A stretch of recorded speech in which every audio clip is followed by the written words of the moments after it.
Okay, so for Photoshop 1, you have the label tools, which, let me see. Yeah, so far 2 submitted. There should be 3 though total. And someone just came in. Sign-in is yellow today.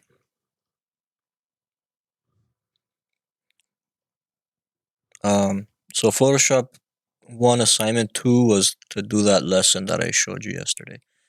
So if you don't remember how to do it, I guess I could share the video from yesterday. So while I'm talking about Photoshop 2, you guys can review yesterday's lesson. So let me just grab the video from yesterday.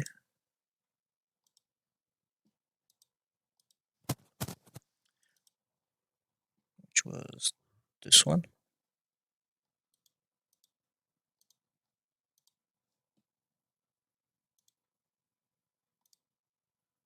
Where's the share? There we go. Share, copy. I'll just post it in the chat so you guys can review that.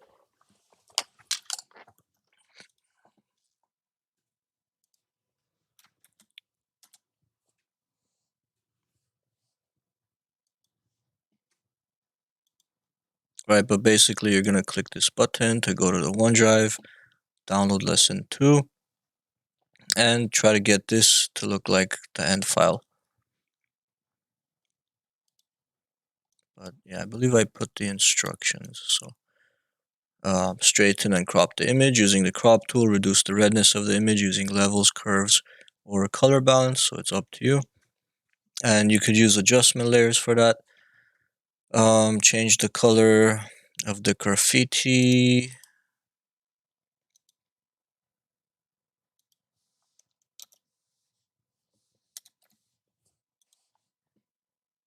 Using hue saturation adjustment layer. Remove cracks using any of the following tools: spot healing brush, content aware move, or clone stamp. Should be 5 of them. 1, 2, 3, 4, 5. Yeah. Well, no, wait. That's spot healing, content aware move, clone stamp. What was the other one?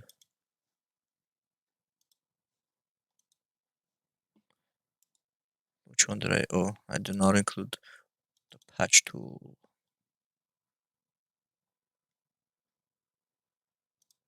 Yeah, the patch tool is the other option. Oh no, it is there.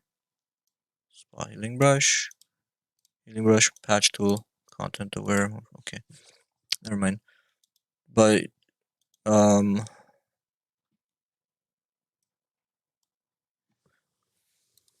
they're mostly under the spot healing brush, so everything under there except the red eye tool. I don't know why they grouped that with the others. It doesn't really do the same thing. Or the clone stamp. You can use those to remove cracks and blemishes. Okay, moving on to Photoshop 2. Actually, before I move on, any questions? You guys know what you're doing? It's assignment 2 and 1 if you're not done with 1 yet. And for Photoshop 2, we're still working on our first assignment.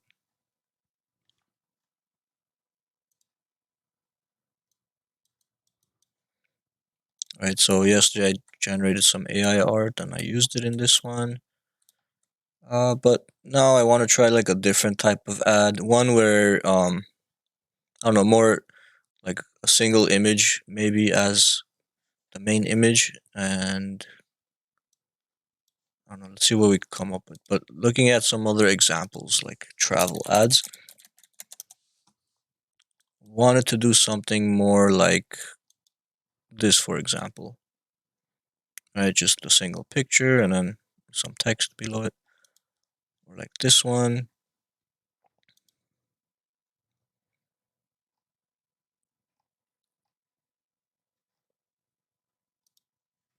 So I was thinking, since we're talking about vacation into space, I kind of got the idea from this one here, or these.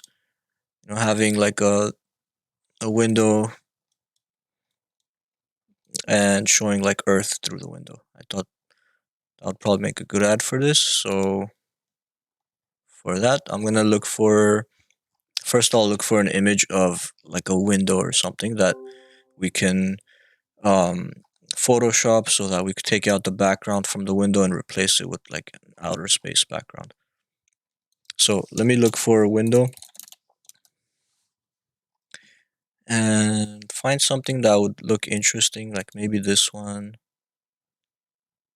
If this was aboard a spaceship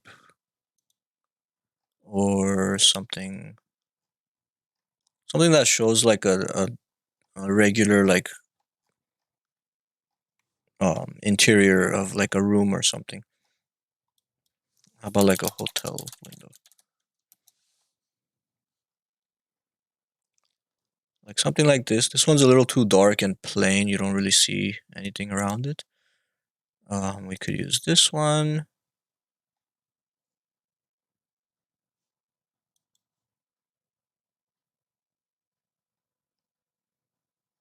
I think this one would look nice. Or maybe this one right here.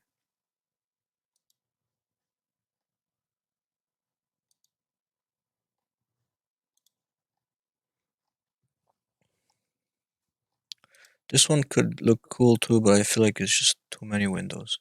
Might be annoying. So let me just pick one. Let's go with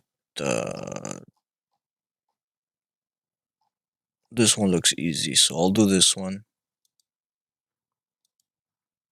Alright, so I'm on Unsplash, and I just looked for like hotel window, so that's how this image came up. If you want to find the same image, just search hotel window on unsplash.com, or you can find something else. But basically, I'm gonna take this window and basically cut out the window, so you're not gonna see any of these buildings and stuff. We're gonna replace that with like Earth or something, or stars. So I'm gonna take this image. I'll just copy the image. And when you copy an image, when you create a new file, it's gonna give you the clipboard size. So whatever image you copied, you're gonna have that size already. I'm gonna create that and paste it in there. Okay. So now we need to again mask out the window part. So I'm gonna take my rectangular marquee in this case because it's pretty much a rectangle, just obviously not a straight rectangle. We need to modify the selection a little bit. So I'm gonna do select and then transform selection. So with transform selection, I can grab this corner. If I hold the Alt button, I can move just that corner without moving the other corner with it. So it's a way to distort the perspective. Just hold the Control button and then move that corner to there.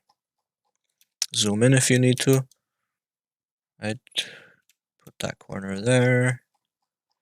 Grab this corner, hold the Alt button, and move it to here. Zoom in, make sure it's perfect.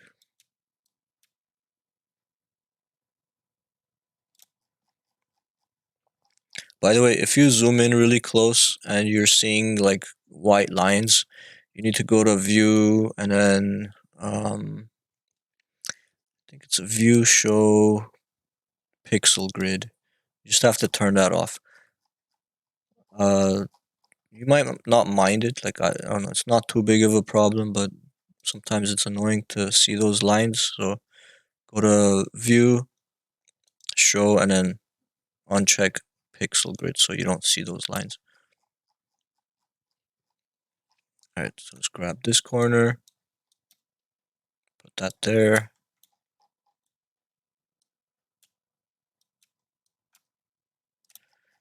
And then the top corner,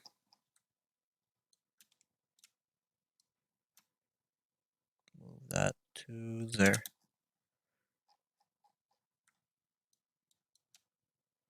Wait, something looks off down here. I might have Oops. Okay, I need to fix this one.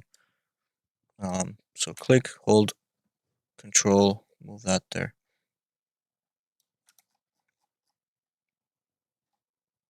I don't know why the other ones are like being nudged, but let me move this one back.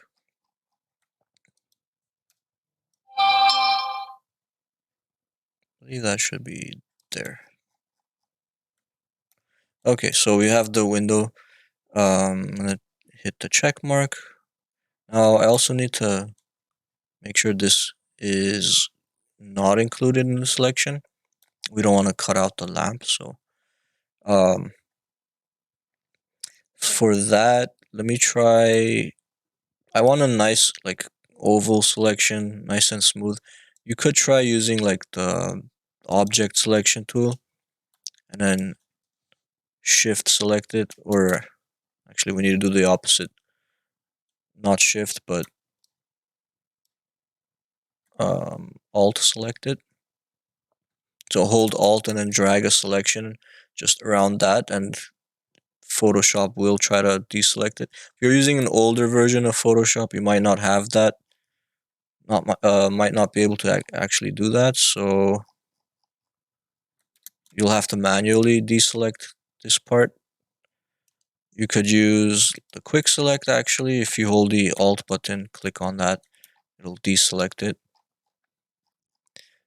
It looks okay, but I know whenever I actually crop it out, it's gonna look rough, kind of. Those edges are gonna look rough. It's gonna bother me. So I like to use the pen tool to do nice curves and create like more smooth selections. So I'll grab the pen tool and I'll start from like maybe here and just try to draw a nice curve. So the way this works is you click at a point. I'm sure some of you hopefully remember how to use the pen tool. But click and drag. Try to do fewer points. The fewer the better, because you get more smooth lines. And also you can always edit this after. So if you're not happy with what you did, like for instance, I can go back and fix some of this here. Also, don't be afraid to crop off some of it. It's okay if you cut out some of that, because it's not really going to show that you cut it. It's better to cut it than to not cut it and go outside the lines. So it's better to go inside. Since again, everything inside here, this part, is going to be hidden. So yeah, I'll just cut off the parts that are not really smooth. So I'm okay with cutting all of that. And I'll adjust this one a little bit.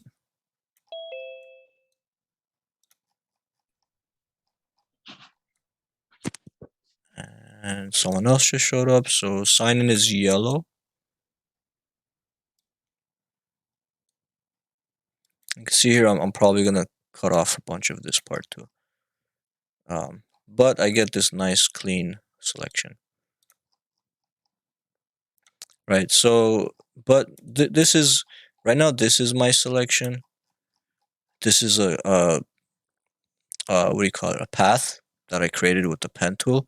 It's not a selection, so but if I already have a selection and I created a path, I can always go to my paths, right click on this and say make selection. And since I already have that rectangle selected, I want to say add to selection or subtract from selection. Actually, in this case, we want to subtract from the selection. I'm going to say subtract and then click OK. And you see it's going to remove that part from the selection. And then, so once I have this nice selection going on for me, I'm going to go to my layers and click layer 1 and create a layer mask. Right? But we want the opposite of this happening, so I'm going to double click the layer mask and say invert. Right? So that just reverses it. So now everything's here except what's in the window. There's some reflections of like the street outside, but I'm just gonna ignore those for now. We could, I guess, if you don't want those reflections, you could just maybe clone stamp over it.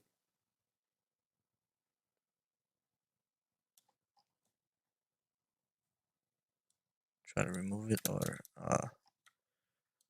also make sure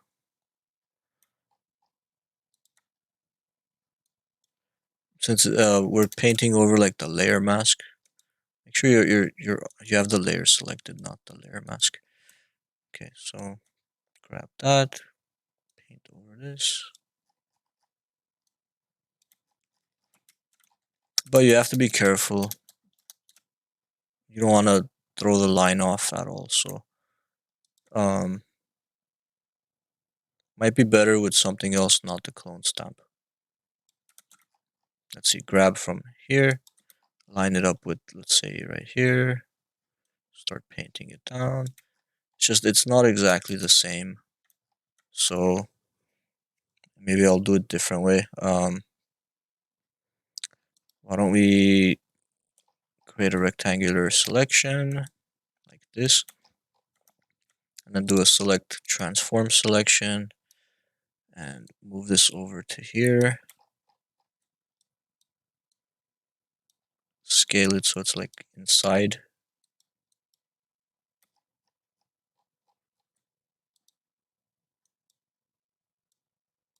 Rotate it a little bit more.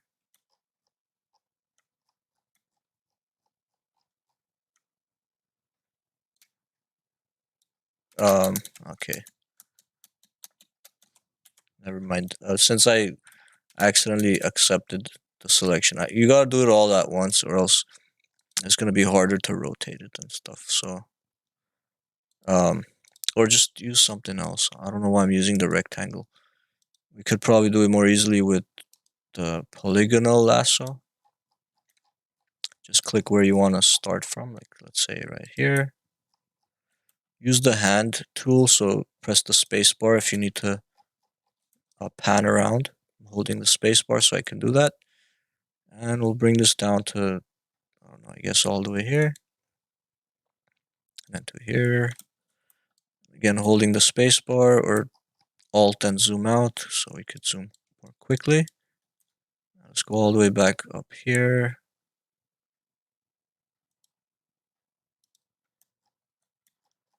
Right, so we have all that reflection selected, and we can kind of just make that fade away. I'll grab a brush and pick, let's see, just pick this white color, maybe the same color as this wall next to it. Actually, no, it should be brighter, so this part is brighter than this part, so I'll just grab that color, just paint over that. Maybe I'll do it with lower opacity, like 60%. And select deselect, see how that looks. It's a little better. And if I didn't do at 60%, just did it at 100%, it still looks okay.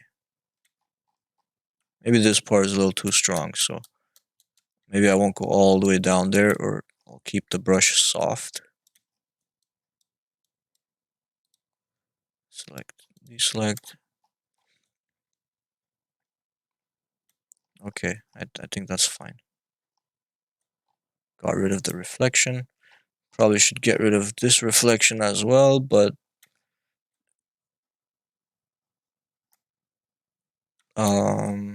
yeah, we could do the same.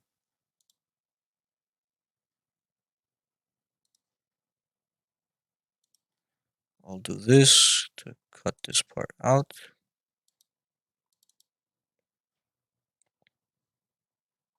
And paint, maybe I'll put a gradient over it. I'll grab my gradient tool and pick from this color to, for the background, let's pick this darker color.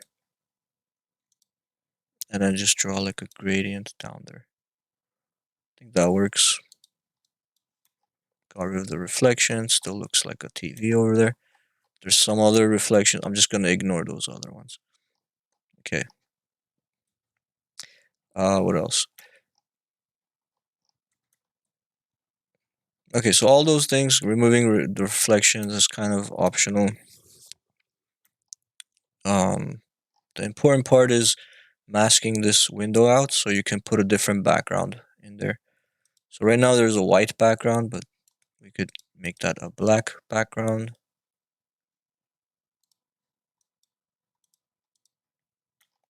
Or we could make it, get rid of it completely and put some stars back there. Or Earth. So let me look for Earth.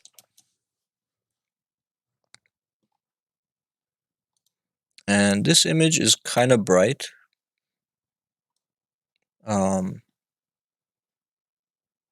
So maybe not like a, I don't know. I don't know the science behind it. Well, if it would be dark or light in there, if the Earth was reflecting. I'm gonna go with a bright color. Let's go with this one.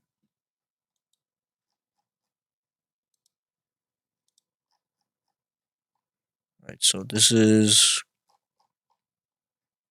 we could use this maybe if like we're closer to the Earth.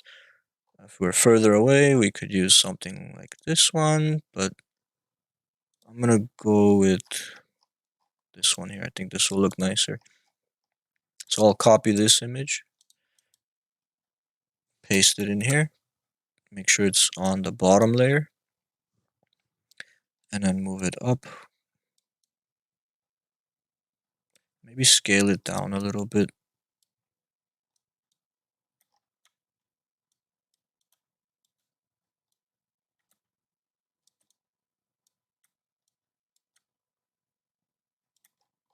Just have it fit in the window.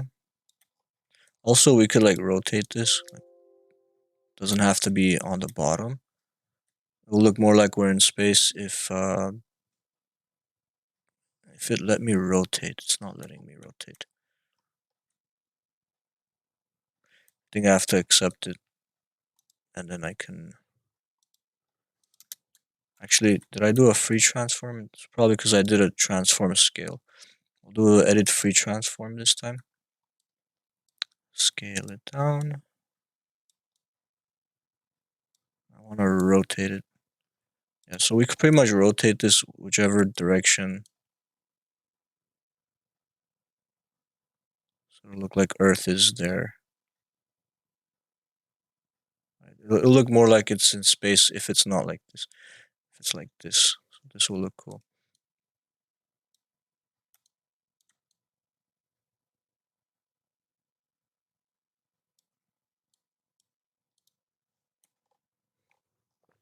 Um,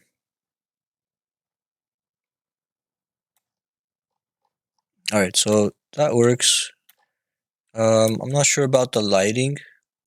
If we should mess with the lighting in any way. Um, maybe put an adjustment layer over the whole thing, like a hue saturation. Turn on colorize. Let's see, make sure that's above the room as well. So turn on colorize and just add some blue to the whole thing.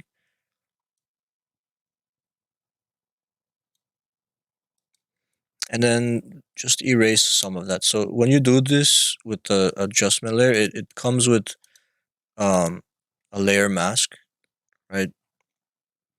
And actually I'm gonna make it so it only affects the room, not the planet. So it's only affecting the room, and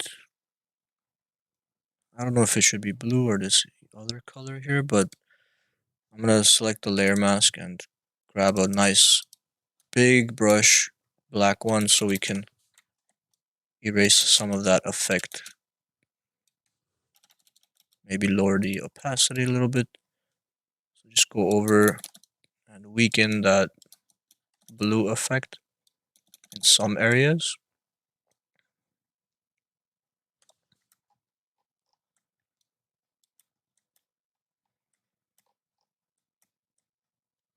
maybe add like whatever color that is a little bit in here. So create another, maybe I'll duplicate this actually. Duplicated it. But this one, we're gonna shift the color to more this way.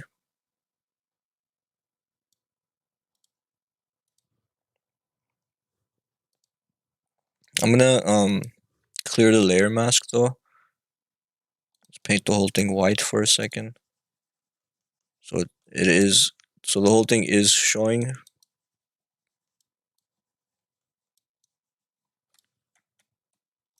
Is that white?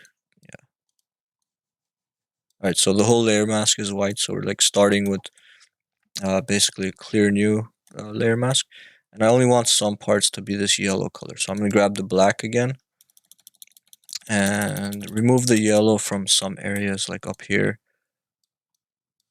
Again with a big, maybe 60% brush. Go over some parts.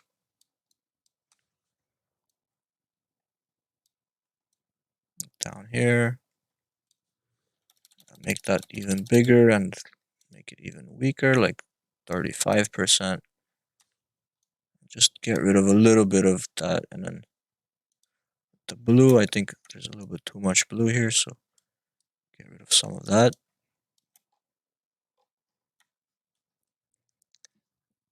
Okay. I don't know if that made any difference, but if I turn these off, that's what it used to look like. That's what it looks like now. I'm also gonna add like a levels adjustment on top of everything, just to mess with the brightness a little bit.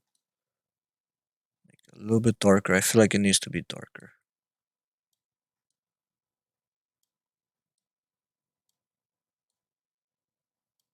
Something like that.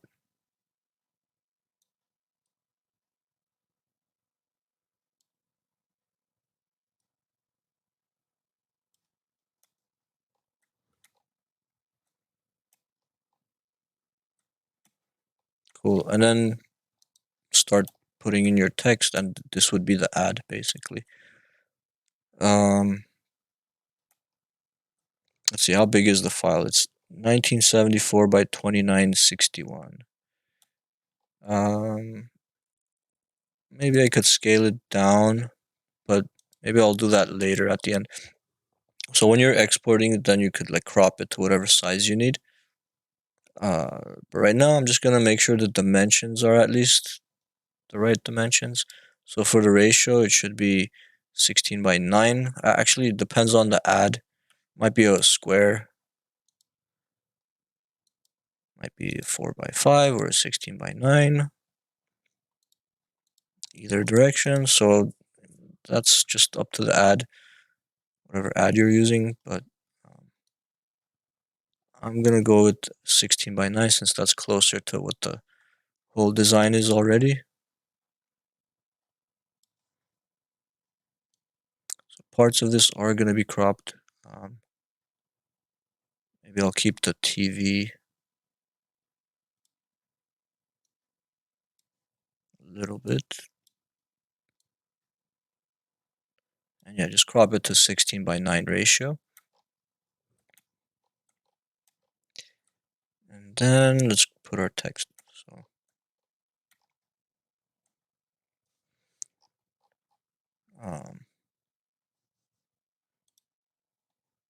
get some ideas though. I need to look at some travel ads.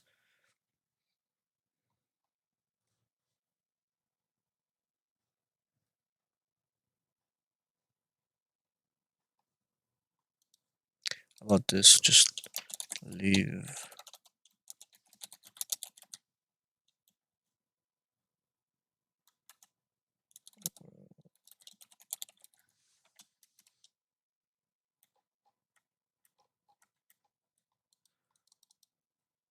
Scale that up.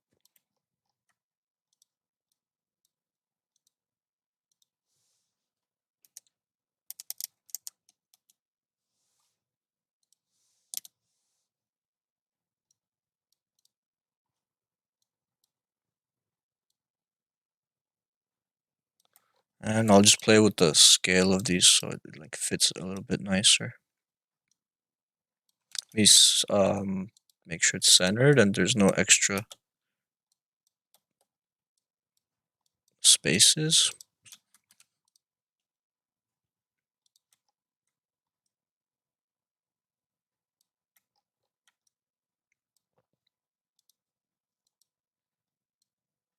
Make that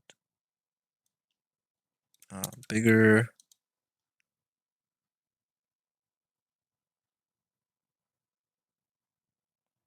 Let's decrease the space.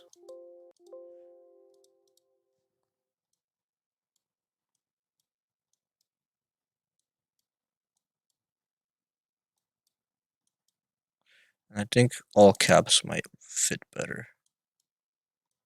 You can do all caps through the character panel.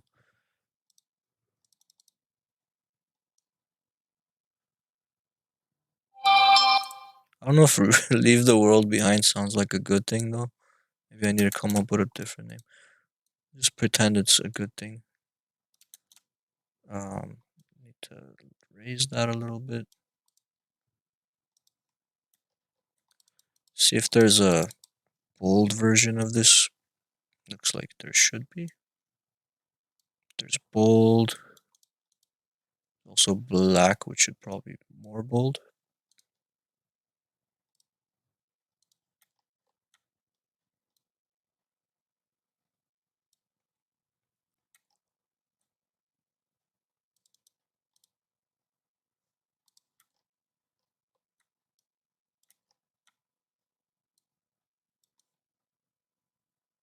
I guess there's no better place to put this text than like here. Too bad it's two different colors in there. Gotta think of better placement for it. Or maybe I could just be more creative and put it here. And play with the perspective and do edit, transform. Let's do a warp. Actually, is warp the thing we need? No, we need edit, perspective, warp.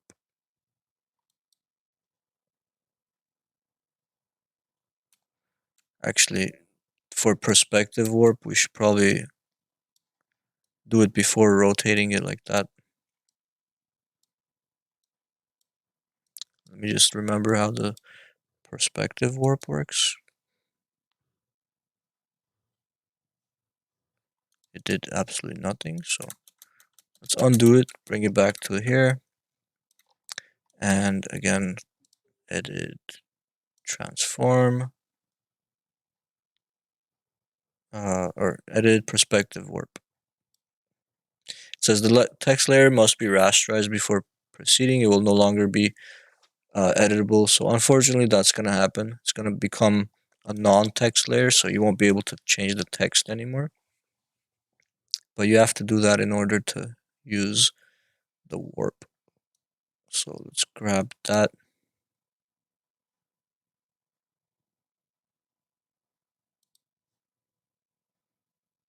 And then click warp so you move on to step 2. And then we need to move the pins to match the perspective that we're trying to move this to.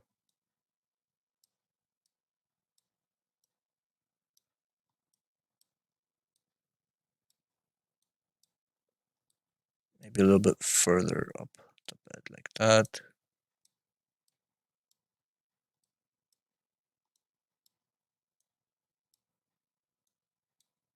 Maybe not so big. I'm trying to get it into that perspective, so kind of have to imagine the lines of perspective here. I think it would be something like that.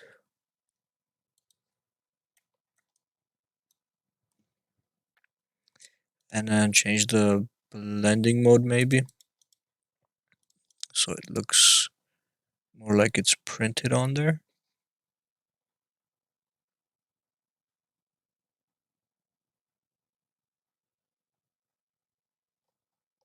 I think the best one was overlay. I wish it was a little bit darker though. Probably just duplicate it. Yeah. Duplicate it, set it to normal, and maybe lower the opacity. It's a little bit darker.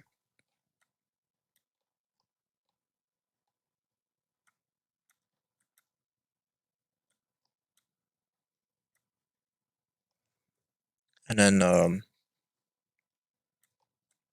have some smaller smaller text down here somewhere.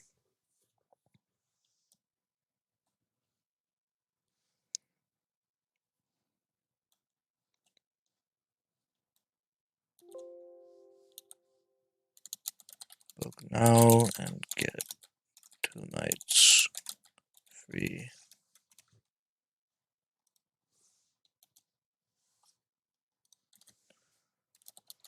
Board. Board.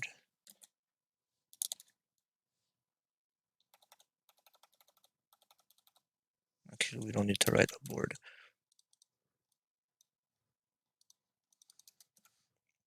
Let's make that white. Change the font to something normal.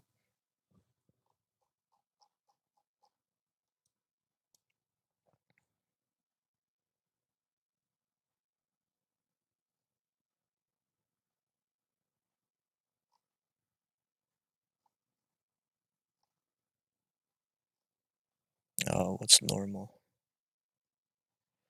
Let's choose sans serif.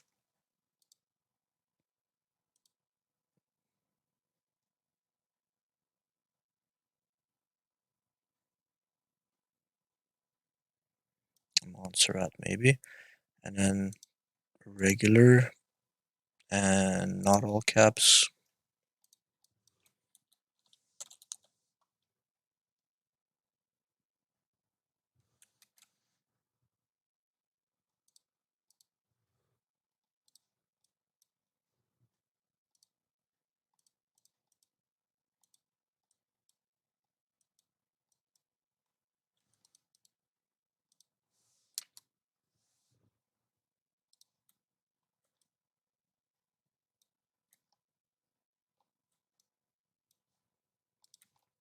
And maybe we'll just add like a little box behind this to highlight it.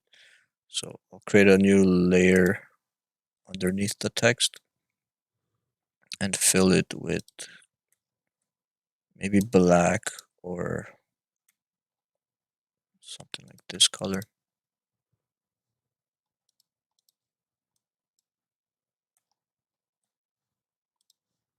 And since we're putting that there, I guess we could put this text wherever we want. Move it down if we need to. Move it up. I think I'll keep it here somewhere. And let's change the blending mode of that blue. Let's put it on multiply.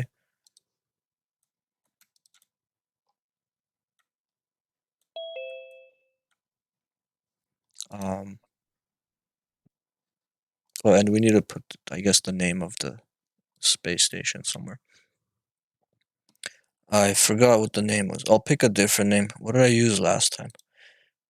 Doesn't matter. I'll just generate something new. So I'm picking names from this fantasy name generator again. So just whatever sounds cool. Let's say Phoenix Station or something.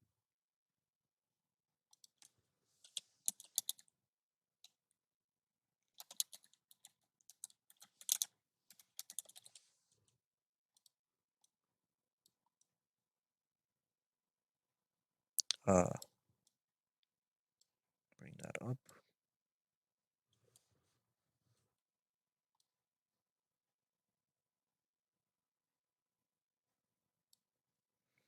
How do we make that more readable? Let's put it up there. Pick a bolder font.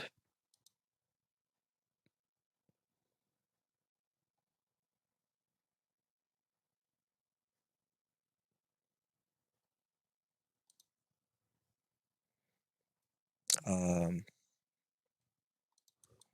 was the other one called? SF something. SF. Let's get rid of the filters. I think filters are stopping me from seeing all my fonts. So SF, distant galaxy.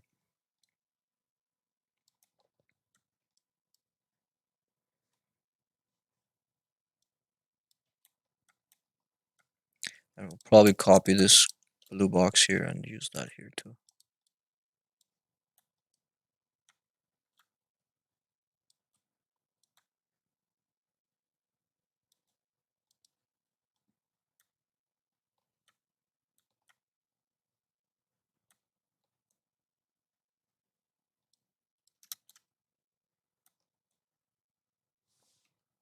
No, I feel like it needs to be a little bit bigger, so maybe I will just cover the window.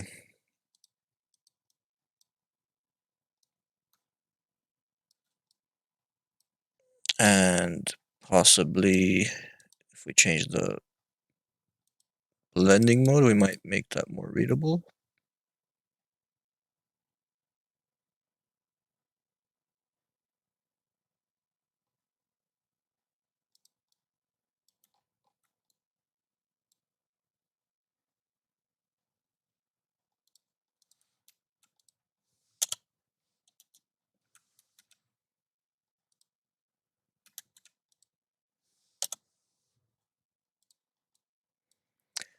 Scale it down a little bit.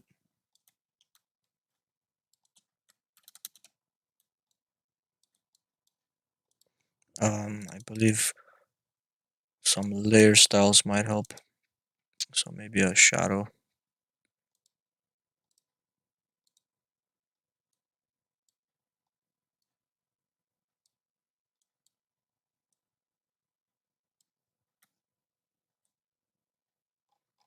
And then should have the Tesla logo somewhere.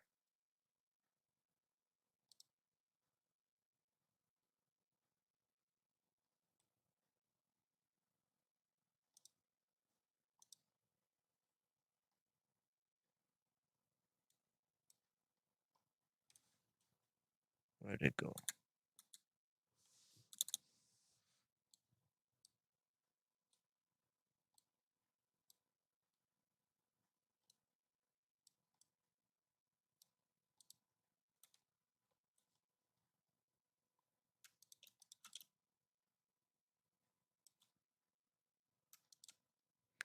Alrighty, and put some color overlay on that. And maybe adjust this a little bit more.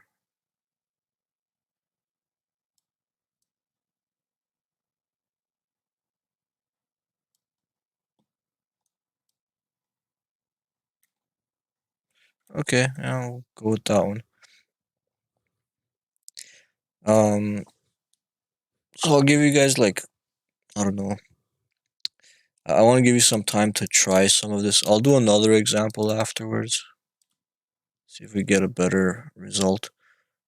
But let's go with that for now. So 15 minutes maybe, and I'll try to do another example after. Okay, so let me pause the recording.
David, are you talking or not? Because we can't hear you. Oh, thanks for telling me. No, I thought you could hear me. um, you want me to repeat every? I'll repeat it all. I didn't do too much. Me, okay. I'll repeat it. Let me delete the path that I was working on. So I was saying I want to do another example, but um, like a different scene. I think this will look nice with the laptop and the lamps and stuff, and the phone kind of makes it look like someone's room. So but this one, and I'm not gonna use the rectangular marquee for the selection because there's too much clutter in front of it. So I thought I'll just use the pen tool. So with the pen tool, we just click to create our points. Just a single click if you're gonna make a straight line. But then when you get to here, you need to hold the Alt button to drag a line out of this one to create a curve. And if I point this line this way, then the next line I draw is gonna curve in this direction. So if I draw another point here and I click and drag up, you can kind of see it's curving the way I want, right? Because I'm pointing this way, I'm pointing this one down this way, and it's creating a nice curve just using these 2 points. I don't have to create like a middle one. But if you're not able to do it that way, just it's okay. You could click and drag from here to here if it's easier. Make a few more points. But I like to hold the Alt button and break up my point, create curves out of the points that I have, so I can create fewer points.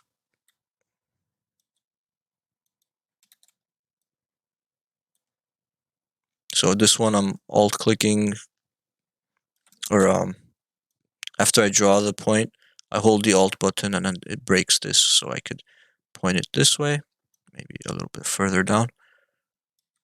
And then the next point will be here.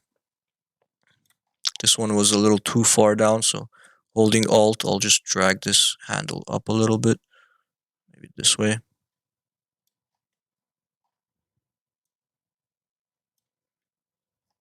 And then from this point, we need this to be just a corner, so I'll just Alt click to get rid of the outgoing handle.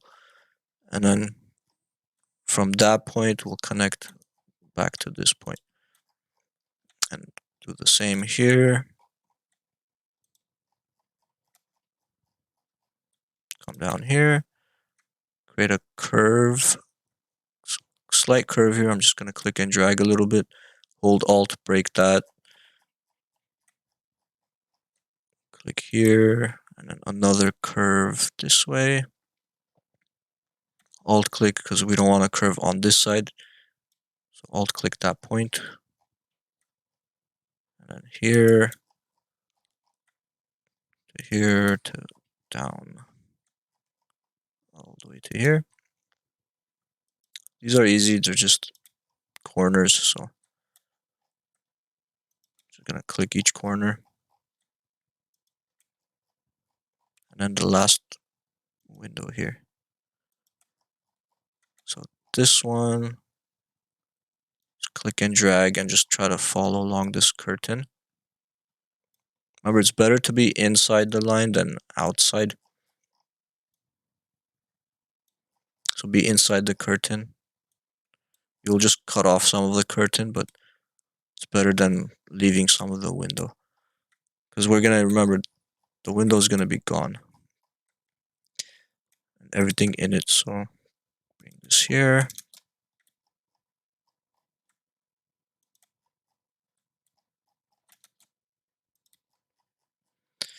And then back up to here. Actually, can I move this way?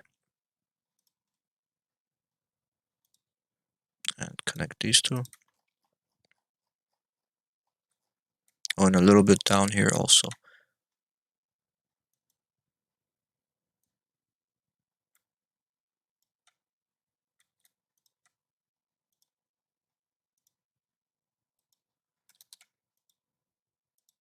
So you don't have to use the pen tool, but it's gonna be easier than if you try to use like the polygonal lasso or some other tool.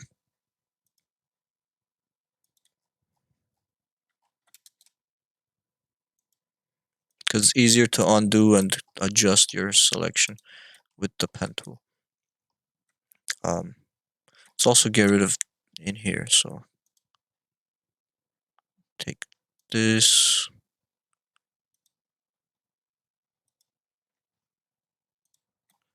And this part.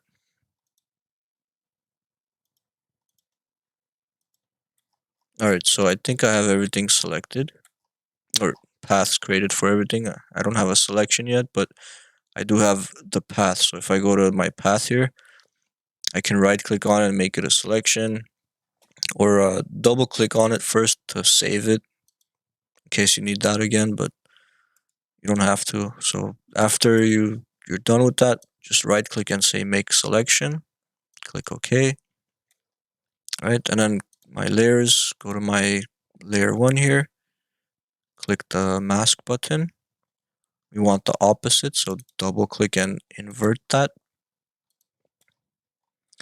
So we got rid of everything in the window. Now we need to put the space background again. So this one, it's a darker image, so probably get a nighttime image of Earth. I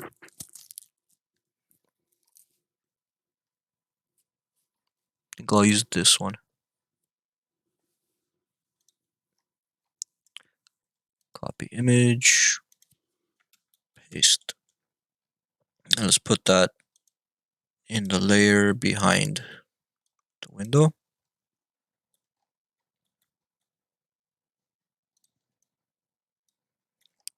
Right, and we can also rotate this, make it look more interesting.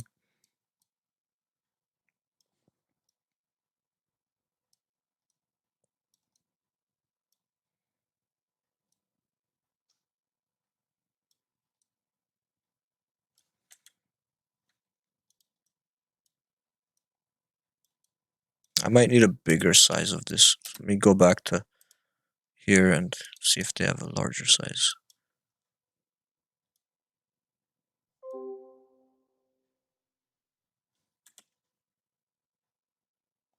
What should I do? Let's drag it into a new tab so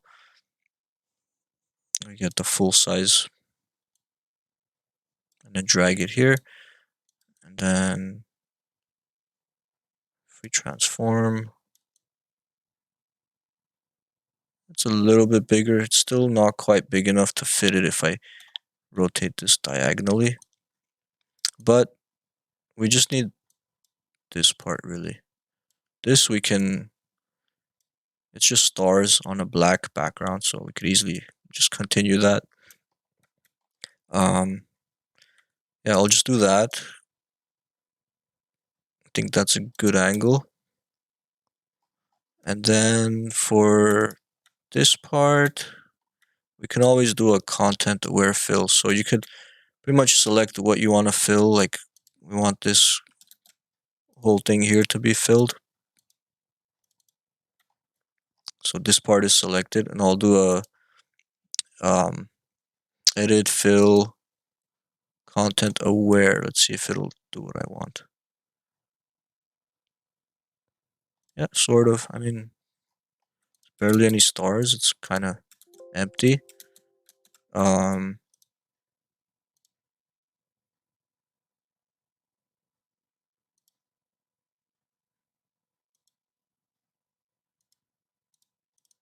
Let's try again. Edit fill content aware. You can also use the clone stamp or something, but whatever. I'll just do that. Alright, so that's better. Turn this back on. But we don't want it to affect the planet, just the room. So I'll make it a clipping mask. So right click on this and say make clipping mask or create clipping mask, or alt click between the two layers. So this only affects the room layer and not the planet. So if I mess with this, we can brighten up the room more. Although I don't want to make it too bright because um, it's gonna add a lot of like noise to the image. Like you can see here, all these white dots and stuff. Like, that's noise. Although I don't know, maybe you like the noise, adds a nice effect to it, but it's not cool whenever that's all noisy, but that's not. So again, I'll kind of tone down the brightness a little bit.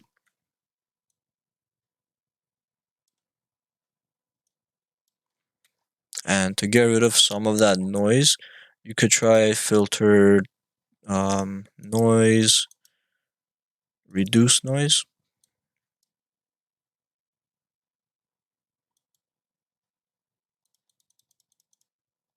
So I think I have the wrong layer selected. Yeah, I have that layer. So make sure you have the right thing selected before you do. Filter, where is it? Noise, reduce noise. Um, let's bump up the strength. Bring down the preserve details, reduce color noise. I can't tell if it's giving me the preview right now or not. There's not much of a difference. It still looks kind of noisy here. Oh, yeah. If you could uncheck the preview, kind of see the before and after. I don't think it's helping, honestly. It's not doing much, at least in this area. Let's look at the chair. Filter, noise, reduce noise. Move JPEG artifacts. Strength, let's bump it up. It's doing something, but I don't know if it's working very well. So I'm gonna cancel that, and maybe the AI filters will do better. So I'll do filter and then try neural filters. And I know there's a JPEG artifacts removal. Let's turn that on. Strength for that. Let's put it. I guess high is the. It only has low, medium, or high. I'll turn it on high.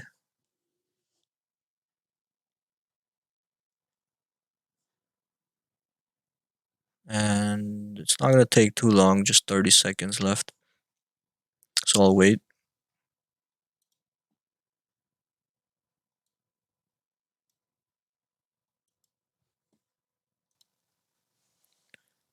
And click OK.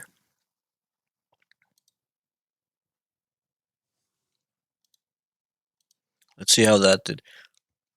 I think it did better than the noise reduction.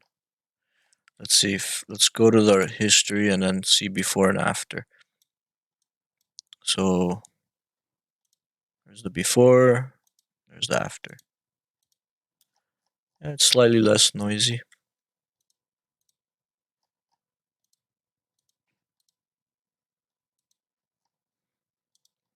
Okay. Another thing you can do is like a surface blur, but that might just make it look kind of weird, like kind of like an oil painting. But that would be under filter. Where is it? Blur, surface blur. So you can try that. Let's zoom in on an area like here.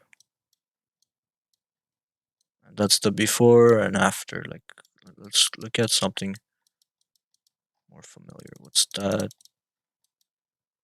Yeah, let's look at the vase.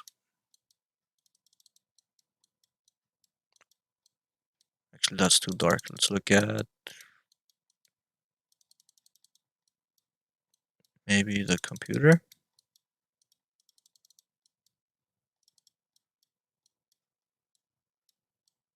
Yeah, so when I click, it turns off the preview.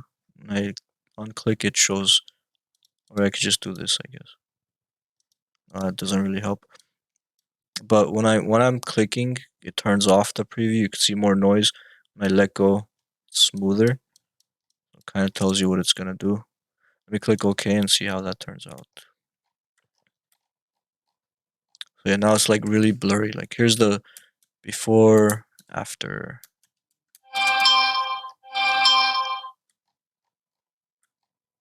Now if I'm gonna do that to here, I think I should probably have that matching. So I'll probably apply it to the planet as well. So I'll go to my layers, select the planet, and do a filter surface blur. So yeah, that blurs that a little bit so it matches the rest of our scene.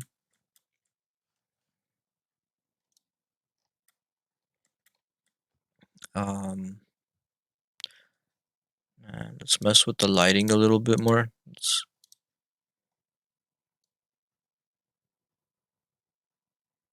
bring that this way. Um,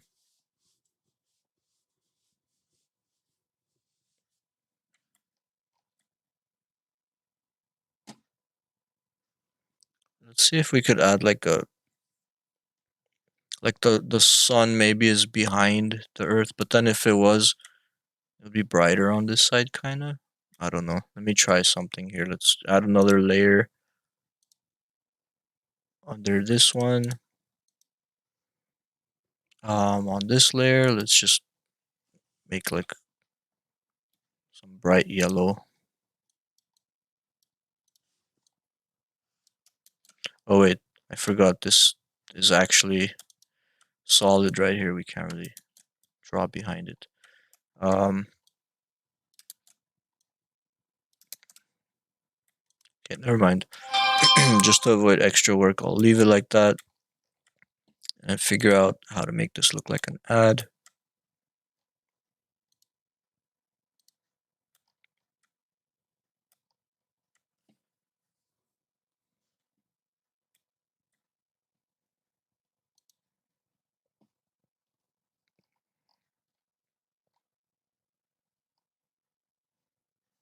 Let's see. We need the Tesla logo, so I'll bring that back.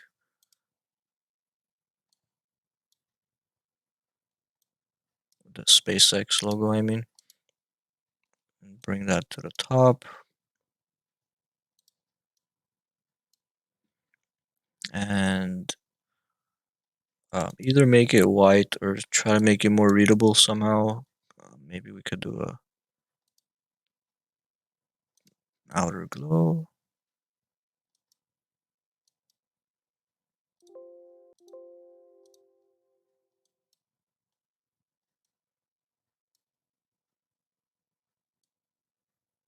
No, that's not a good idea. That makes it harder to read. Okay, either put a background on it, like draw a line behind it, or just do a color overlay, make it bright.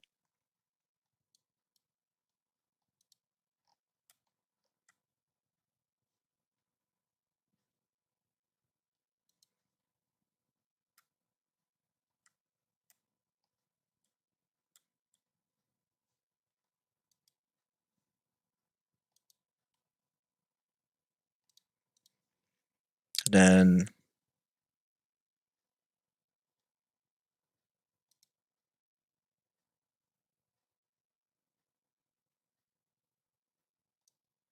Frontier Station.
Frontier Station, your new home or something.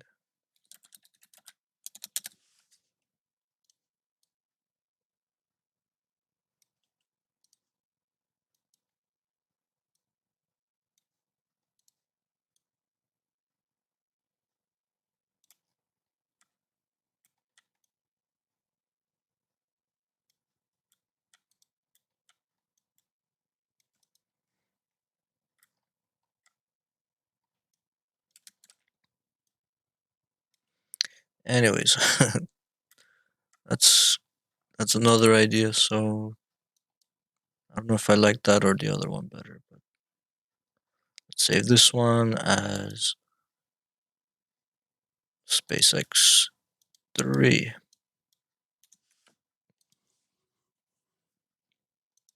Yeah, I'm just trying to give you guys some ideas.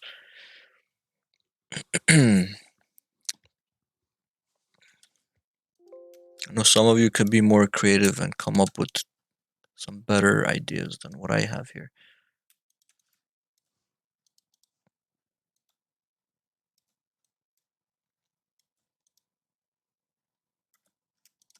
Okay, anyways, it's officially break time, so after the break, I'll switch back to Photoshop 1 and maybe start talking about the next assignments because so far you've only had one for Photoshop 2. Photoshop 1, I'll possibly assign another one because we have to cover another lesson. Let's figure it out after the break. So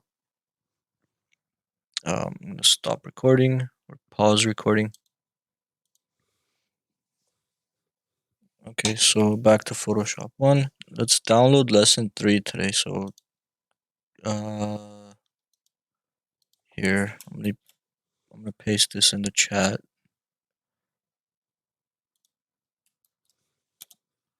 We need to download, if you want to follow along at least, you don't have to. I'm not gonna make you turn this one in. I'm gonna give you a different example just because I want to do something different than what we always do. So I'll still cover how to use the different selection tools. So let me download 1.psd.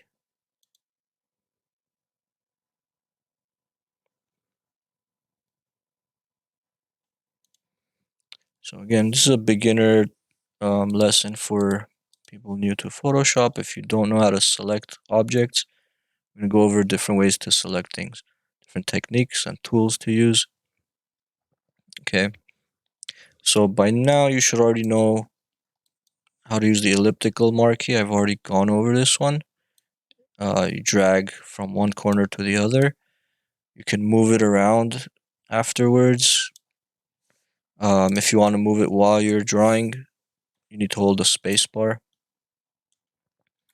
And if it's not quite right, you can always select and then transform selection to make that fit your selection a little bit better. Like so. Don't be afraid to zoom in really close if you want to get it pixel perfect. But it's better to be inside the circle, inside this object than outside, because if you're outside, then you cut this out, you're gonna have this white edge around it. So it's better to just crop off some of it if you have to. Also, I have to hold shift whenever I resize this because if you don't hold shift, it scales proportionally. It doesn't actually let you like adjust the shape of it. So you have to hold shift if you're trying to adjust it. Unless you're using an older version of Photoshop where it's the opposite, you have to actually hold shift to keep it at the same proportion. They've recently changed it, so now it's the opposite. So you may or may not need to hold shift to adjust the size. Right, so that one should be easy. Just select it with the elliptical marquee. And then in order to put this on its own layer, you just need to copy paste it. Right, once you do a copy paste, you'll notice in your layers you have a new layer with this object on it. So the circle is pretty easy. You could do the same with this circle because that's also a circle. You could do the same with this one.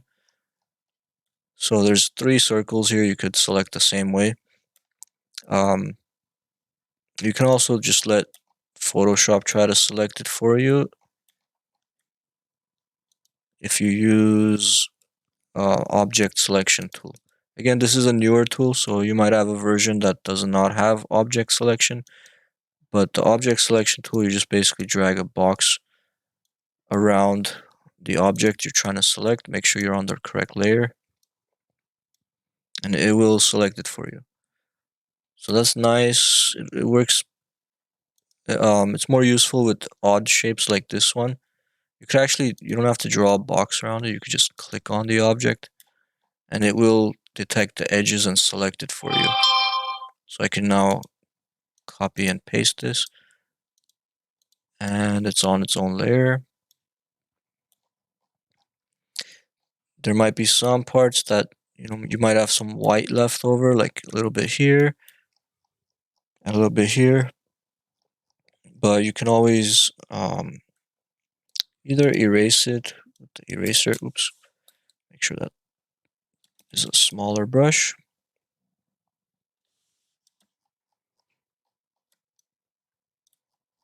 You could do that. What other tools? You can also, another technique for selecting objects like that.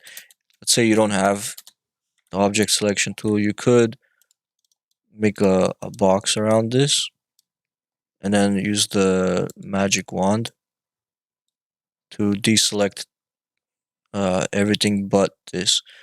So with the tolerance around 30, if I alt click this white area, it will leave just the coral selected. And then I can also copy paste that. Now I have that one.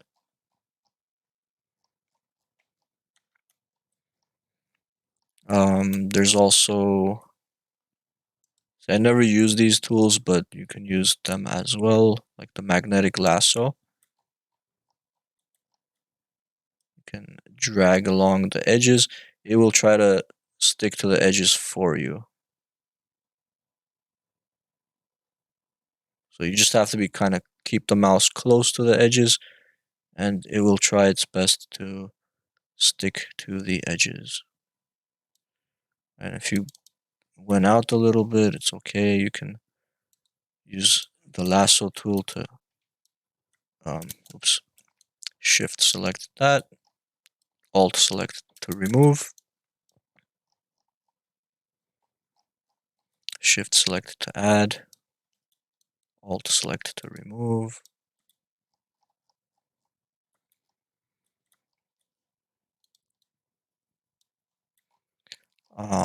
Probably use the magnetic lasso here as well. Oops. Or try the quick selection. So sometimes quick select goes too far. You need to alt click to remove selections.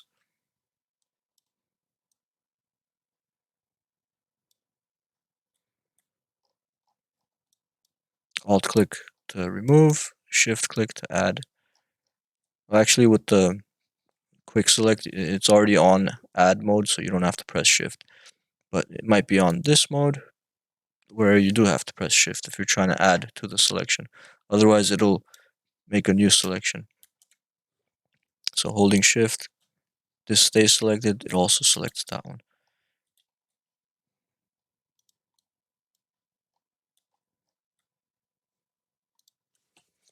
Right, so normally I would make you cut out all these pieces and then try to form like some kind of a face with this.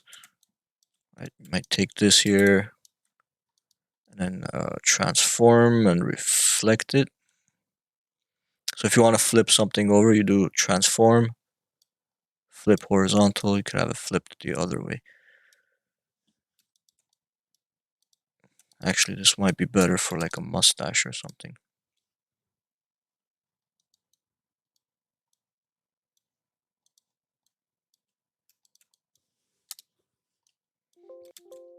And then I'll probably use this as the eyebrow and this maybe as an eyeball, and then I don't know what I'll do with that one. But let's not do that because I'm sick of doing that. I downloaded some other files recently that we could use. Maybe put together a sandwich instead. So let me upload all of this actually to OneDrive so you guys can download it. So let me maybe zip it. Actually, I can't put it on OneDrive. I put it on Google Classroom. Let me zip it first.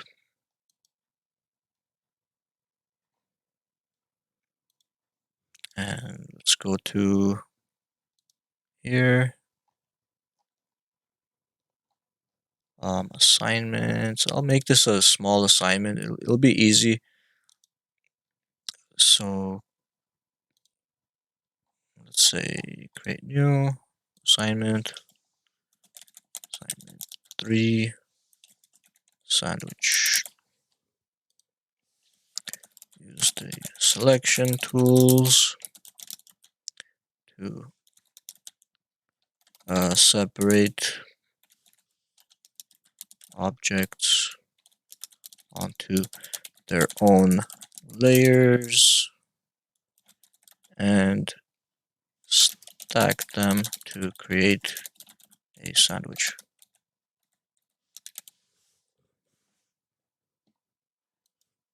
This should get you used to the selection tools as well as using layers, arranging layers and moving layers around.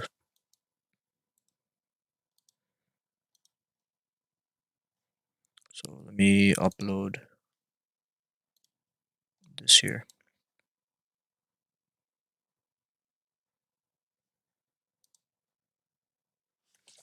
Cool. So it should be here. Let me also put this in the correct category. So under assignments, you now have assignment 3 sandwich. Just need to download the sandwich files. And it's not this one. Not this one. Not that one. Where did it go? Oh, here it is. Okay, so I'll open plate.psd. This gives us a plate. Kind of small, but it's fine. And then we have a slice of bread. We could just drag it into there to drop it in there. We have tomato and lettuce. Kind of small for lettuce though. I'd have to scale that up, even though I usually say don't scale images up, but these are kind of low resolution, so might have to scale them up or find a different picture online. Yeah, these are pretty low res.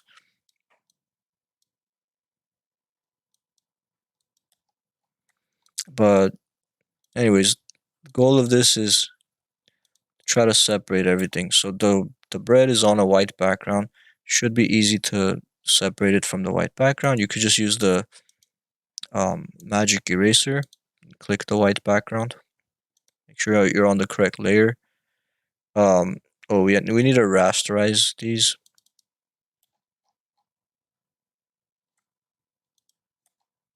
Actually, looks like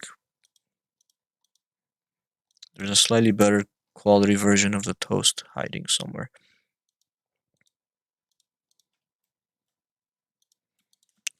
Let me delete these. I'm gonna bring them in again, but this time I'll drop them onto a new tab because I think it shrunk whenever I brought it. Oh, it looks the same.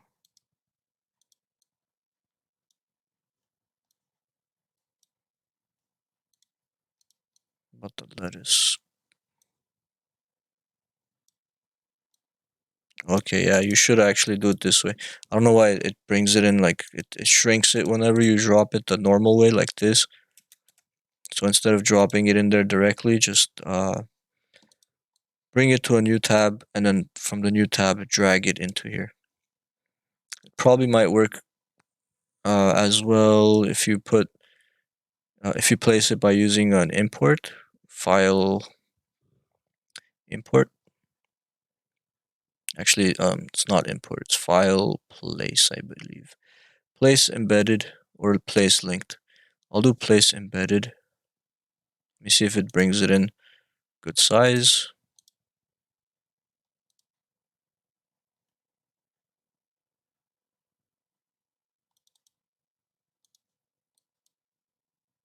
No, it still shrinks it if you do it that way. I don't know why it does that. Anyway, just do it the way I said by dragging it into a new tab and then from there drag it into here. It seems to work better that way. So after I've done that, I'll just close these tabs. And let's hide all the layers starting with the toast. So for the toast, if I want to erase this white background, I can use magic eraser. Just select the toast layer and click the background. Pretty easy. For this one, magic eraser does not work as well as you can see. So you might want to use quick selection. And then if you want to erase the background, you could just create a layer mask and kind of hide it. Or you can do select inverse after you select the tomato and then just press delete to permanently delete the background. I was going to leave it kind of rough around the edges. So because of that, you might want to use the magnetic lasso. It might not be as rough if you do it this way.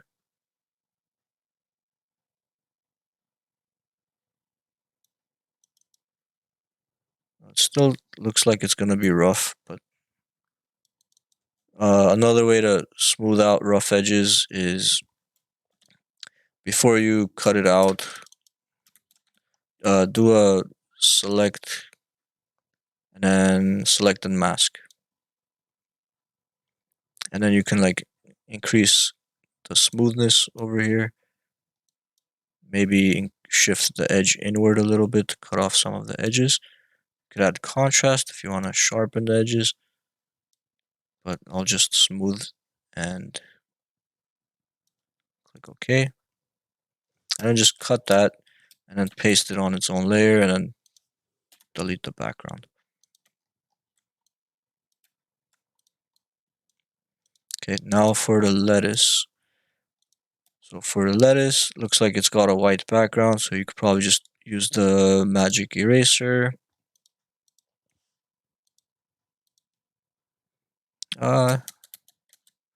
Didn't do as great of a job as I wanted. Or if you don't have the magic eraser, you could also use the magic wand and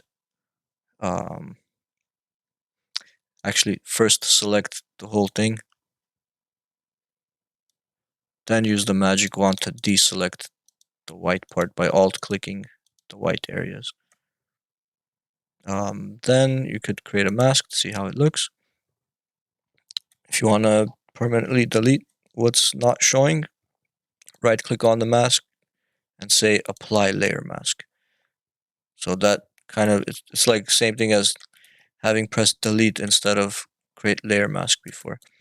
The layer mask is nice because it lets you, like, you could move around the layer mask. You could paint over it in black to erase more. You could paint white to bring stuff back. Say I erase this part, paint it white now, it comes back. That's the nice thing about the layer mask. But it also makes your scene look more complicated. You have more stuff going on, so if you want to get rid of the mask, you can just apply it by right clicking on the mask and saying apply layer mask. Now before I do that though, let me also smooth the edges. So you could do the same thing I did with the selection, but do it with the layer mask. Just right click on it and say select and mask. And again, you could smooth it, add contrast, shift the edge, and then apply the layer mask. And we also have this bacon layer. I'll do the same technique. I'll select the whole thing, use the magic wand to alt click to deselect the white parts, and then layer mask. Wait, I'm on the wrong layer. Make sure you have the bacon layer selected, then do that. And then apply the layer mask or select and mask if you want to smooth it.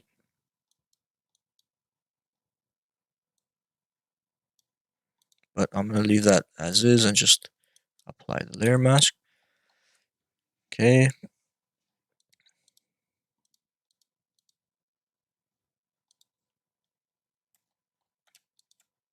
And then we can stack these. So probably the toast on the bottom, but then another piece of toast on the top. And then just have this lettuce sticking out there. Maybe show the tomato on that side and the bacon maybe on the bottom before we close it.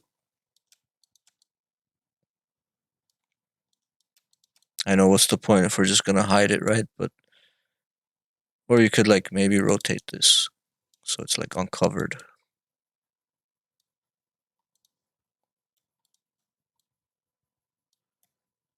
Right, move it like that. You can also select the whole, all these things that we added. Because the plate is sort of tilted, we could kind of change the perspective of all of these. Not sure if we could do them all together. I think we should be able to.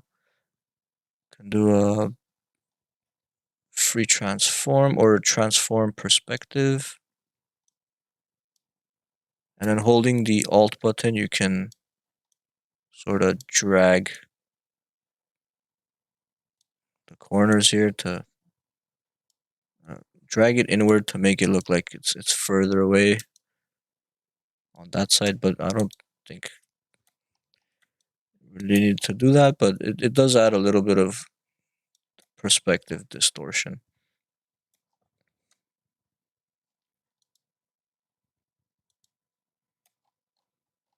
If you don't want to do this, just grab your own sandwich parts online and put together another sandwich. Like maybe I could type toast here.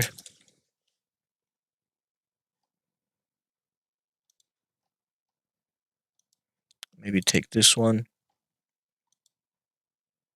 We'll have much higher quality images this way, so copy image.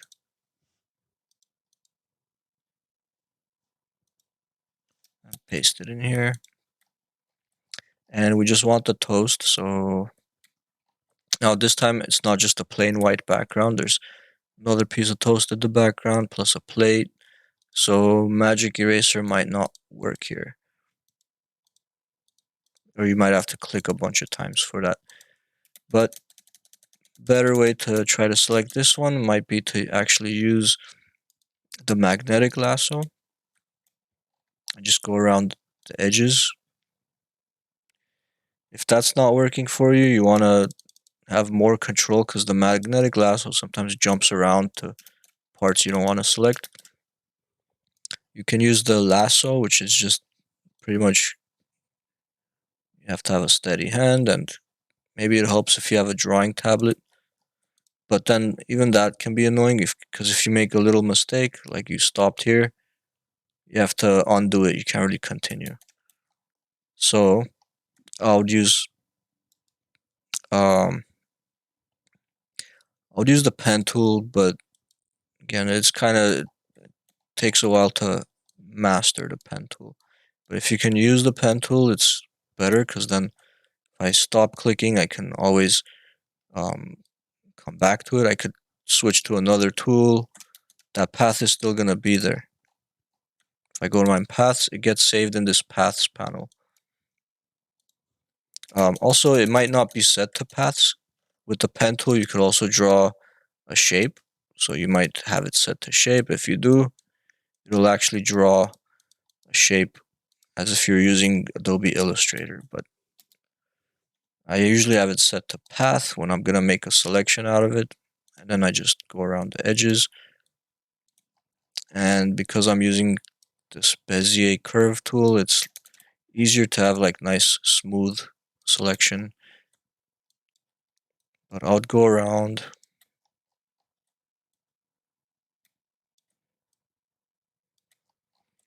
and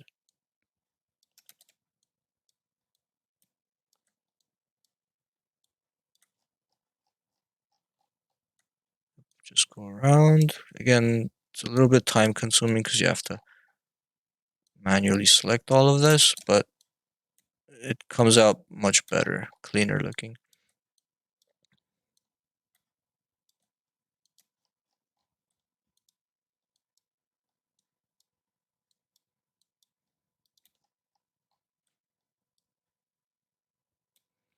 So I'll skip some of the details just to speed it up. I won't try to make it a very nice selection. I'll just do it quick, but I'll still stay within the edges, so it'll still be a better selection than if I used quick select or something.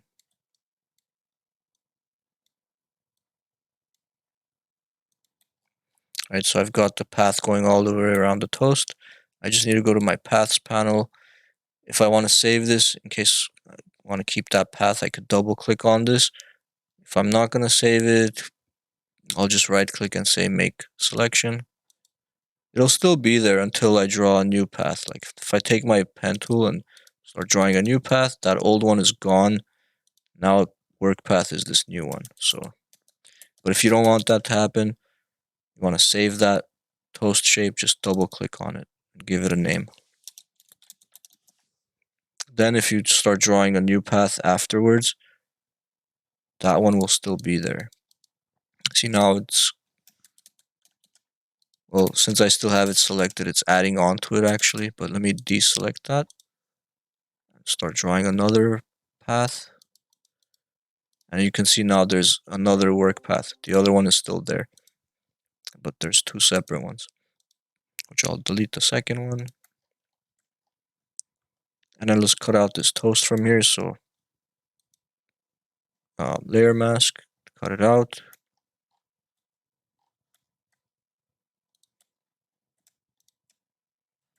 You can also shift click on a layer mask to disable it temporarily.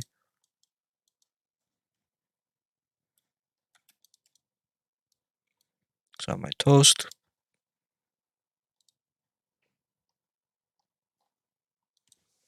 Sliced tomato.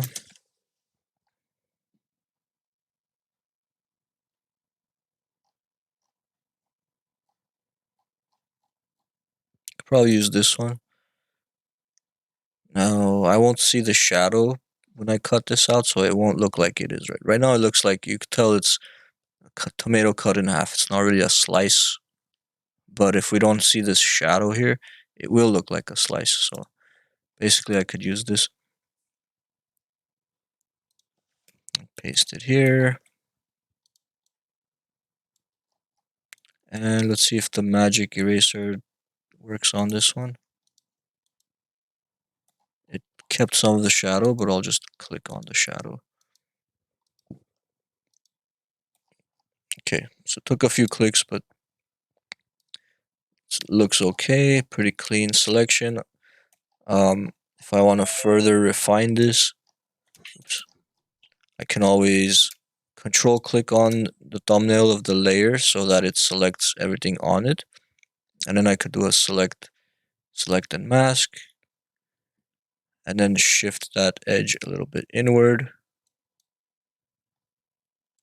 And click OK, because there was some white around the edges. And then select the inverse and press delete a couple times to delete what was there. Or just create a layer mask.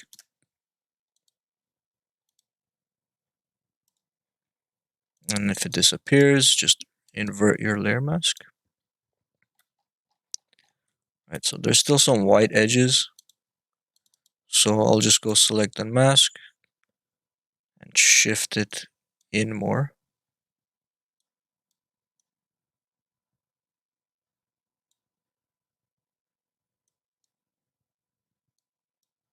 Smooth it a little bit. Okay, that's better. No more white edges. Especially when you zoom out now, it looks perfect. So I'll probably duplicate that by holding the Alt button, make a couple copies.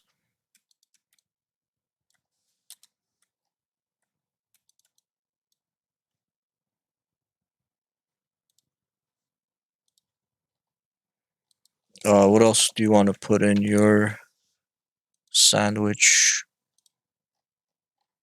Maybe some guacamole and egg.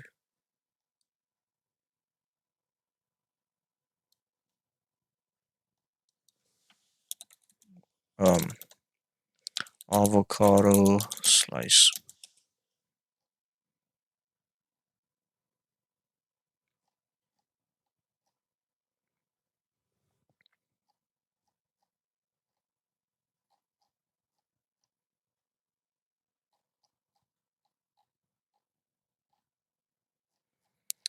Guess I'll take whatever's here. Just a couple of the pieces. Copy the image. Paste it here.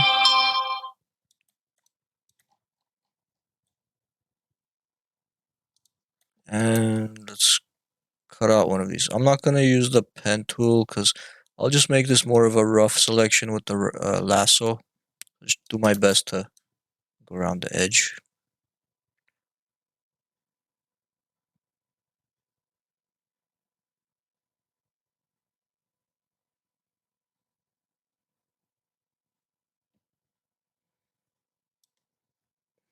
Right, so obviously I went into the edge a lot, but you can always hold shift and add to your selection if you went too far in.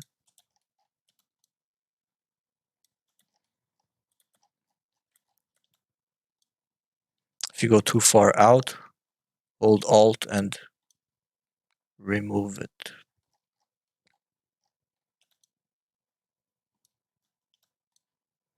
So shift to add, Alt to remove from your selection.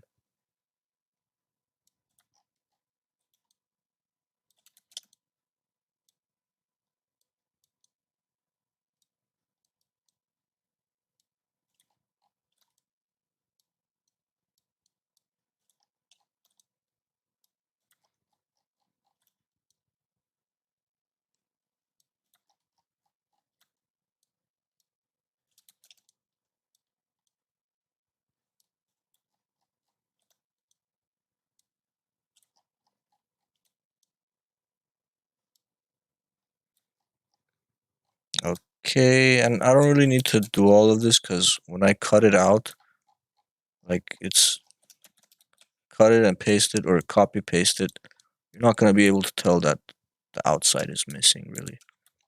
So it's kind of, again, unnecessary, optional to refine your selection like this.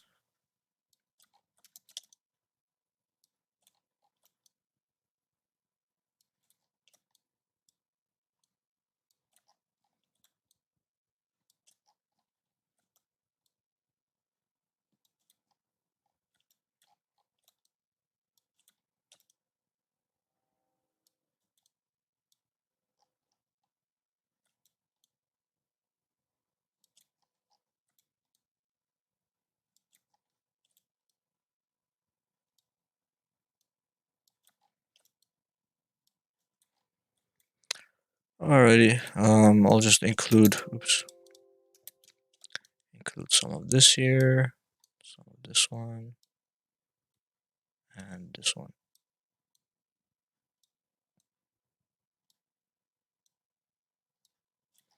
Alright, now Control C, Control V, or Command C, Command V to copy paste.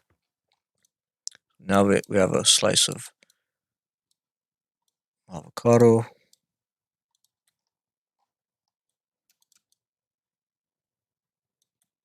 Grab another slice if you want, but I'm just gonna save time and just have that one, and then you could duplicate it if you need to. Just free transform it to rotate it.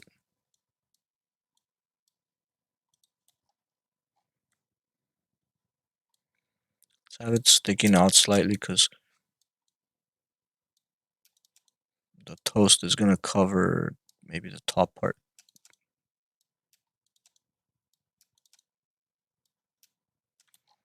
Right, and you can rearrange it so maybe your tomatoes are on top of the avocados, or maybe they're all the way on the bottom.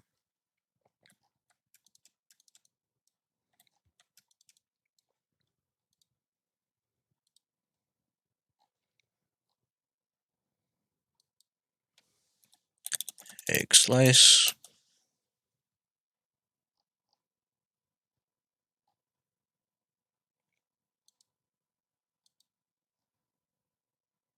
Maybe this one here. This one's already on a piece of toast. Might as well take the whole toast with it and put that on the bottom, but or I'll just take the egg. This time I'm gonna try to use another tool, make it quicker to select this. So I'll use quick select. That does a pretty decent job. So I'll copy paste that. Now it's on its own layer. Just delete that one. If the edges are a little rough, control click to select the edges again, and then select and actually let's just create a layer mask and then right click the layer mask, select and mask. Right, so we need to get rid of those rough edges. So I'll shift the edge inside, smooth it a little bit, add some contrast. Okay. If you need to go further in, you could do it again, because sometimes the shift edge does not shift far enough. Add some smooth to it, that kind of helps the shift edge. Yeah, smooth that and then click OK. Okay, that's better. Let's go back to our layers and turn them on. This egg is a little too big. I'll shrink it down. It's also a little bit dark compared to the other ingredients. So just for the egg, I'm gonna say image adjustments, levels, and just wait, I have the layer mask selected. Make sure the layer is selected and image adjustments, levels, and brighten that up a little bit to match the rest of these guys.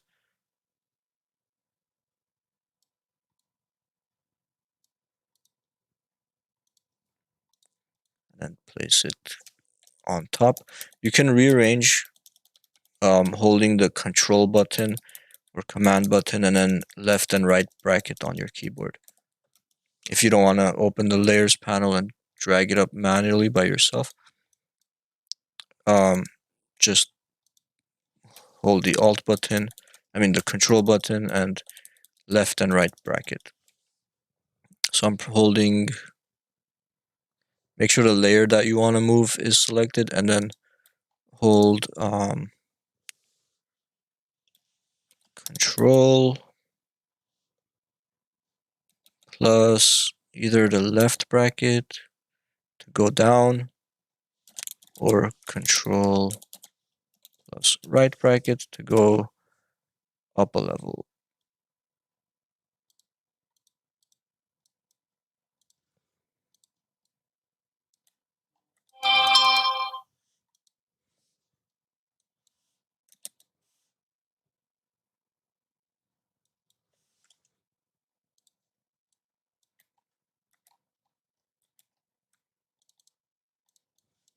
On the Mac, instead of Control, I think it's Command.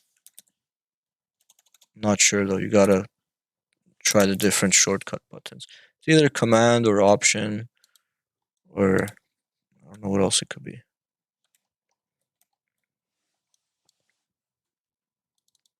So these are also, it looks like um, that doesn't matter. Next to this button, next to the letter P.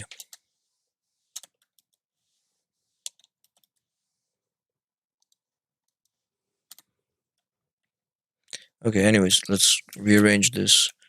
So maybe the egg is on top, have the tomatoes, the other guys sort of sticking out a little bit more. Go to the layers and drag all of this a little bit this way. Duplicate the toast. So Alt click and drag it, and then bring that to the top. Maybe rotate it.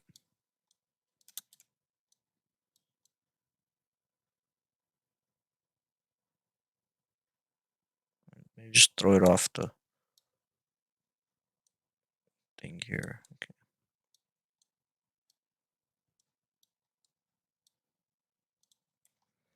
And then I want to put it in a plate, so plate.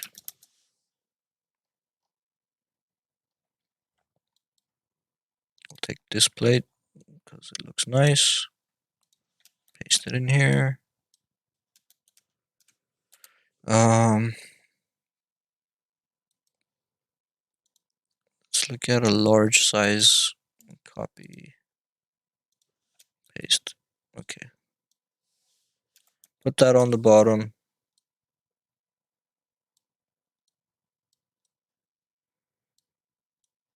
And we might need to shrink all of these guys down a little bit.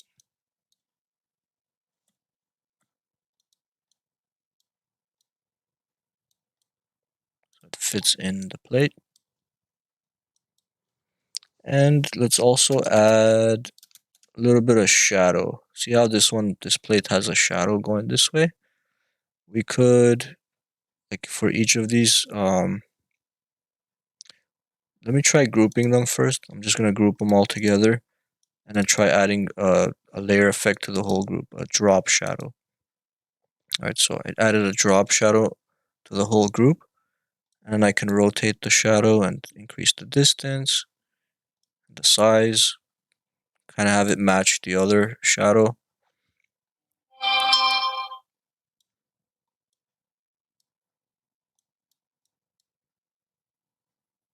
Just so it looks like it fits.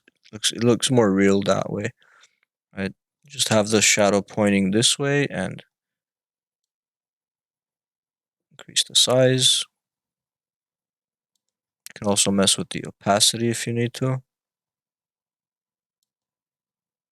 But I think that's good just as it is right there. You could also add individual shadows to, like this toast. If you want some shadow on the egg, you can add a drop shadow to that.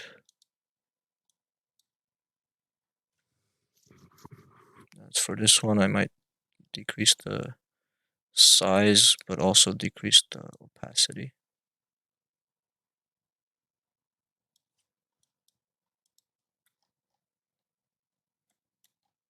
And same with maybe the avocado on top of the,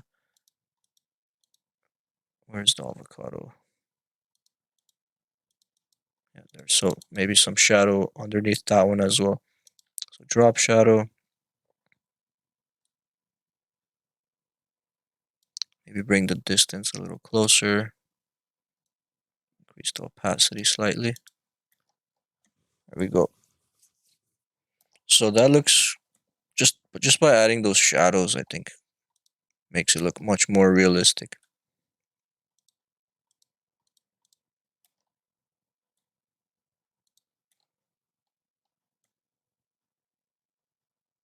So that's it. Now that I think of it, the other way, I mean, these files, they're very low quality, so I'm going to make the assignment to not use those, but instead grab your own pictures. Let's delete that.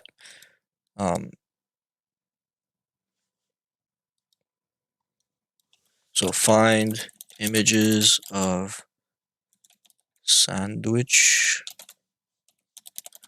ingredients.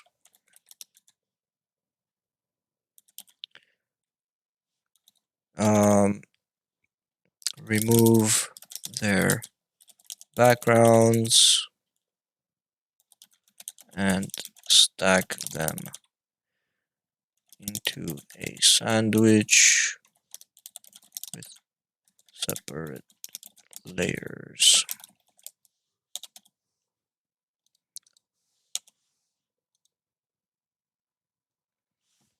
Maybe I'll just upload this as an example. This one. So I'll save it. Oops, where did I save it?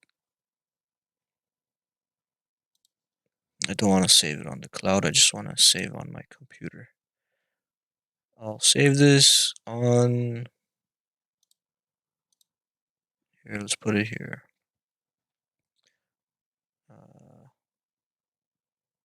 There it is.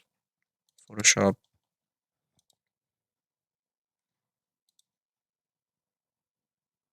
I'll just save it here. Sandwich.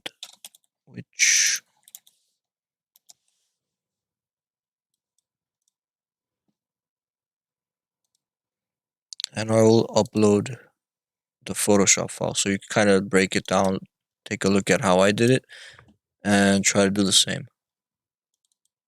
Remember, I used like drop shadows and stuff. Try to include those to make it look a little bit more realistic.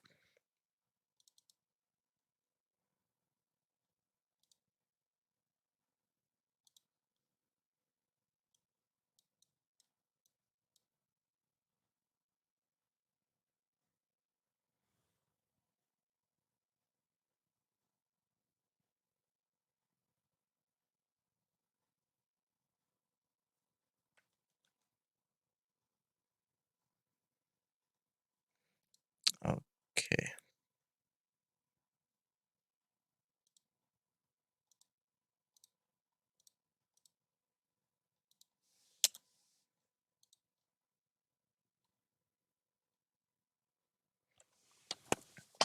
All right, any questions?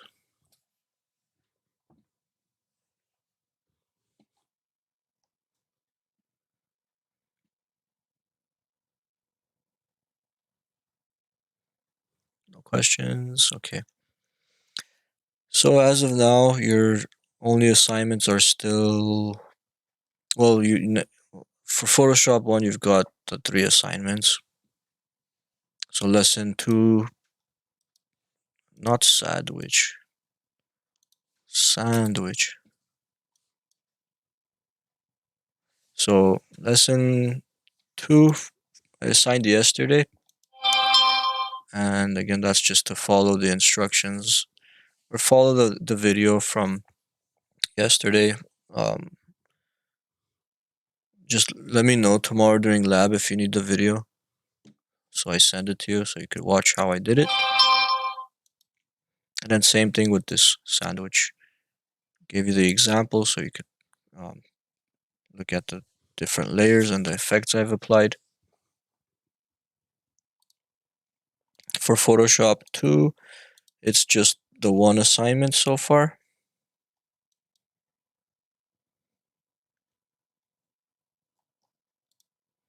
It's only one assignment, but it's a little more challenging because you have to create an ad, so it's going to take some creativity. And I did not attach any examples for this one. Maybe I should.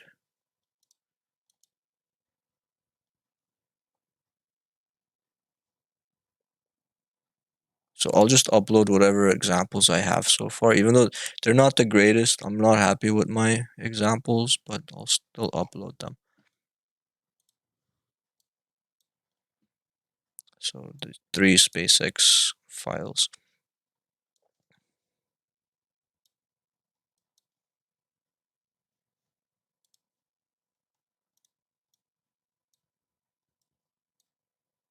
So they're just examples, but one of them is 155 megabytes. I think that's the first one. Probably because of those AI generated images, and I think the whole image was pretty large. Let me see if I could shrink it down so you don't have to download such a large file. Let's see, image is 3300 by 5100.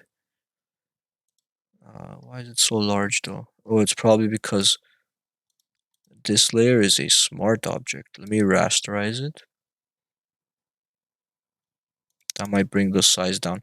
It's a smart object, meaning if I double click it, it still opens like an original, which is itself pretty large, 3000 by 3000 pixels. So,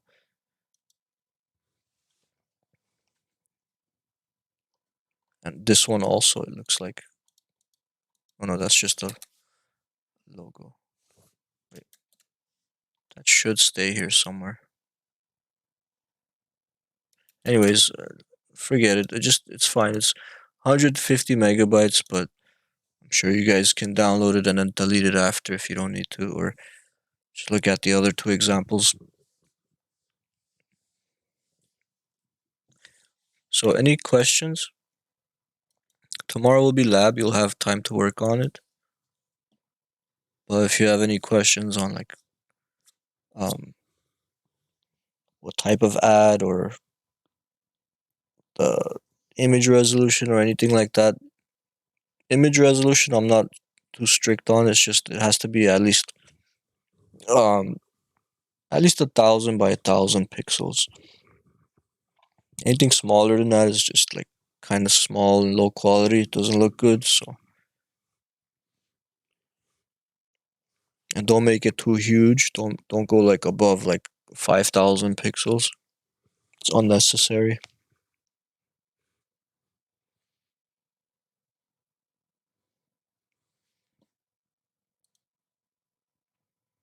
Yeah, I'll pause the recording. If anyone has any interesting questions, or if I have to do something else, I'll record it again. But I think we're done for today.